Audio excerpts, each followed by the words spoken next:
Sometimes the kindest hearts don't belong to humans, but to heroes in fur. She cried for help, but no one even looked. Cars passed. People stared.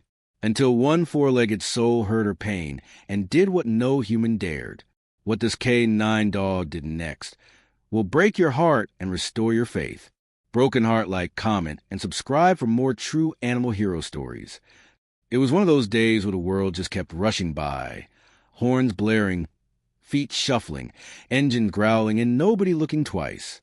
In the middle of it all, under the scorching summer sun, a little girl struggled to move across a cracked and dusty sidewalk.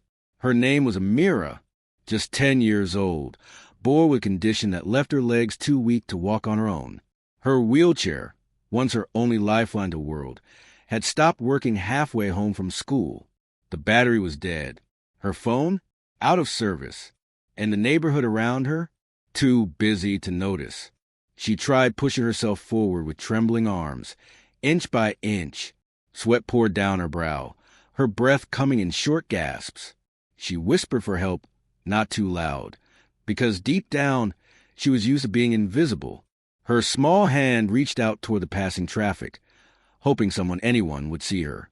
But they didn't. A man on a bike swerved to avoid her, barely turning his head. A woman glanced for a second from her car window, then drove on. People passed her like she wasn't even there, like she didn't matter. Amira's arms gave out. Her tiny frame collapsed onto the pavement. Her head rested on the hot concrete, cheek pressed against the ground.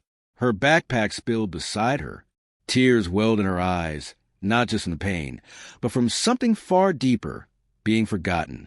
A soft sob escaped her lips. She wasn't crying for attention. She was crying because her hope was running out. The kind of cry no one hears, except maybe someone with a heart that doesn't ignore pain. A camera would have panned over that road, wide angle, showing all the people, all the cars, all the movement, and then zoomed in slowly, on that one still image, a little girl, helpless on the ground, surrounded by motion, yet completely alone. It's the kind of moment that says more about us than it does about her. Minutes passed, 5, then 10. Still no one stopped.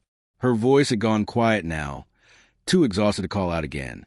Her fingers lightly grazed the curb, as if trying to pull herself to safety. A dog barked in the distance, but it wasn't close. The world kept moving. She was lying in plain sight, and yet completely invisible. But what no one knew was that help was coming, not in the form of a person, not with flashing lights or a uniform, but with fur, 4 legs, and the most loyal heart any living being could carry. Her rescuer wasn't human, but he was everything humanity should be. And that was when everything changed. Just a few blocks away, in a quieter corner of the city, a retired K9 dog named Max was taking his daily walk with his elderly handler, Mr. Harris, a former police officer who had once served with Max in the field. Their bond was built not just on training, but on trust, forged through years of dangerous missions, rescues, and shared silences. Max was older now, his fur peppered with gray, his pace a little slower, but his instincts razor sharp. That day, Max suddenly froze mid-step, his ears perked up, his nose twitching toward the hot wind. Mr. Harris tugged lightly on the leash, puzzled. "Come on, boy," he murmured, but Max didn't budge. Then came a sound, soft, barely audible. A whimper, faint, broken, the kind of cry the world misses. But not Max. His muscles tensed. He let out a sharp bark, almost urgent, and without warning he bolted. The leash slipped from Mr. Harris's hand as Max raced ahead, weaving through alleys, across sidewalks, guided by something stronger than training, empathy. People turned to look, surprised to see an old German shepherd sprinting with purpose, but no one followed. Max didn't care. He ran until he reached the edge of a busy street, and saw her, Amira, lying still on the pavement, eyes half closed, face pale with heat. The sight of her made Max stop, then slowly approach, as if not to startle her. His nose gently nudged her arm. She flinched. He licked her cheek once. A tiny hand reached up and touched his fur. Her fingers curled into it, like she found the one thing that felt safe. Max didn't bark for help. He didn't need to. He lay down beside her, his body pressed against hers, shielding her from the sun, tail gently wagging. His eyes stayed locked on every passerby, as if daring them to ignore her again. For the first time in over 20 minutes, someone stopped to look, then another, then a small crowd began to gather. Mr. Harris finally arrived, panting, concerned. But when he saw Max curl beside the girl, he didn't scold. He understood. Max had once tracked down missing children, led search parties through rubble, and saved lives in silence. This moment, it wasn't duty. It was love. A woman stepped forward. "Is she okay?" Mr. Harris nodded. "She will be now, thanks to him." And just like that, what dozens of people had missed, what dozens of hearts had ignored, was finally seen because of a dog who refused to walk by. It was as if Max had become a beacon, a living protest against the indifference that had swallowed the street just moments before. People who once walked past without turning their heads now began to slow down, drawn not by the girl, but by the dog. A few passers-by pulled out their phones, some to call for help, others to record. But Max didn't flinch. His eyes stayed fixed, protective, like a soldier guarding his most precious mission. Mr. Harris knelt beside them, gently brushing Amira's hair from her face.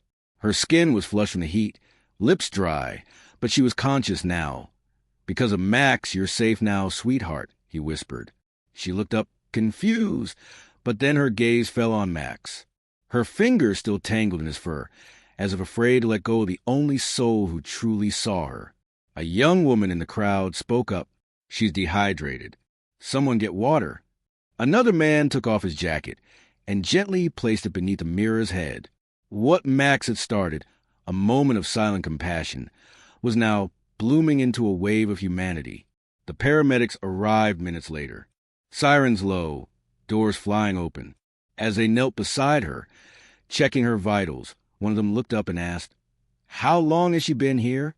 A man replied, "We don't know.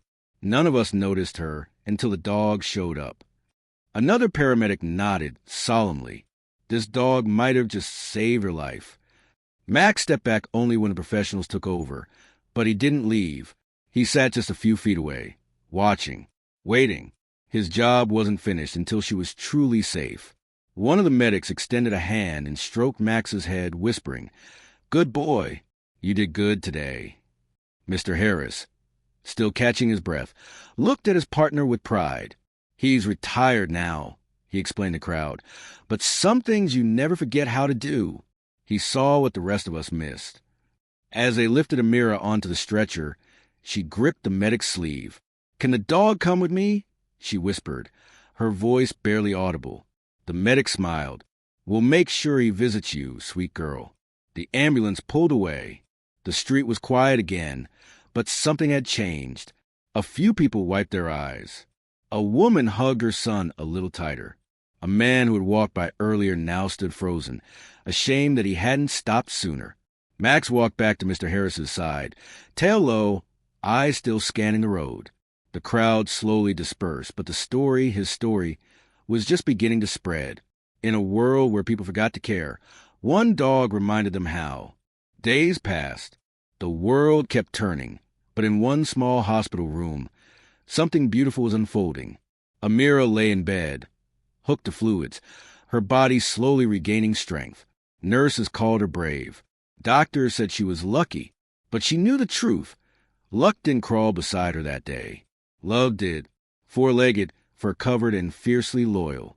She spoke very little during her recovery, until one afternoon, when a familiar soft scratching sound came from a hallway. Her eyes widened, and then Max entered. His tail wagged slowly, like he knew he was walking into something sacred. Mr. Harris followed behind, holding a small stuffed animal in one hand and a service patch from Max's old K9 vest in the other. Amira sat up instantly, eyes welling with tears, not the kind that came from fear or pain, but the kind that bloomed when someone you never expected comes back for you. "Hi, buddy," she whispered, as Max walked right up and rested his head on her lap. She buried her fingers in his fur once more. The room was silent. except for the soft rhythm of his breathing and the occasional sniffle from a nurse watching through the door. What followed in the days ahead was nothing short of a miracle, not because it was grand, but because it was good. News of Max's rescue had spread. A local reporter shared their story online. Within hours, it had gone viral. Thousands of comments poured in. Why did it take a dog to make us notice her? We don't deserve animals like this. Give that hero all the treats in the world. But it wasn't just words. People donated. A GoFundMe was started, raising enough for Amira to receive a brand new electric wheelchair, physical therapy, and even a therapy dog of her own. But Amira didn't want just any dog. She wanted Max. And Max, he wanted her, too. Though he was officially retired, Mr. Harris made a decision that shocked even the mayor. He offered to let Max become Amira's companion, full-time. He's done enough saving lives, Mr. Harris said with a soft smile. Now he deserves to live one, with someone who truly needs him. So on a bright Saturday morning, outside the hospital gates, a small crowd gathered. Balloons danced in the air. Amira rolled out in her new wheelchair, dressed in a yellow hoodie with Max's paw print on the sleeve. Max walked beside her, leash loose, heart full. They didn't need words. He had saved her. She had reminded him what it meant to be a hero again. And together, they reminded the world that kindness can still be found, not in headlines or hashtags, but in the quiet, selfless love between a forgotten girl and a faithful dog. Sometimes, the smallest hands hold the biggest hearts. And sometimes a hero has paws,